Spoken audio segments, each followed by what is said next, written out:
Whenever you're reading a sign, you want to read it from the bottom of the sign up. So like this sign, for instance, some people get confused there because there's lots of points of the sign. But if you read it from the bottom up, that's where we're coming from. So now if you want to follow signs for Totteridge, we don't have to worry about the other side of the roundabouts or the second roundabout on the left. All we need to focus on is the right on the first roundabout, which is the way to Totteridge. So I'll do that. I'll signal right to go towards Totteridge. But the reason people get confused on that sign there is they look at the whole thing and start thinking about, maybe they're thinking coming from that way. But if you want to make it easy for yourself, just read the sign from the bottom up, because that's where you're coming from. Just like when I'm looking at this sign, I'm looking from the bottom up. So if I want signs for Central London, I'll look for Central London straight away, and then I can count 1, 2, 3, and I know that I need to turn right, third exit. And I know it's a roundabout because it's got that big circle in the middle, letting us know that this is a roundabout.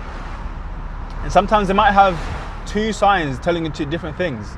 So the first one said Central London is towards the right, and the second one said Mill Hill is towards the right. That means that they're both towards the right. They didn't want to put too much information on one sign, so they broke it up into two different signs. Sometimes signs can become covered by trees or bushes or even vehicles. If you miss the sign, or if you don't know where you're going, on your test just ask the examiner, excuse me, which way was it, and they'll tell you. So when it comes to reading signs, you're not only looking at the direction. So if you look at this sign here, we're following signs for Hatfield.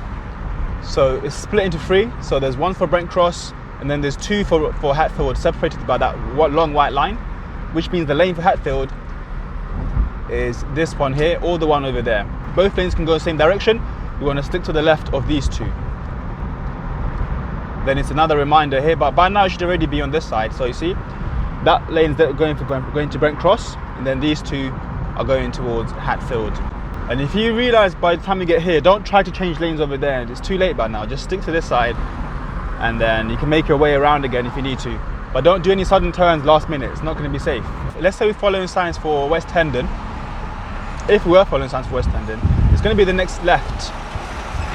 So the sign is here. Then the next left will be West Hendon, but we're not going that way. We're going to go towards Hatfield. Just remember, usually the sign is before the turn.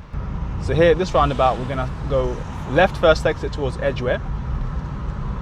And also sometimes signs are reinforced by road markings on the floor as well. So you see here it says EDG, letting us know that this is the lane to go towards Edgware.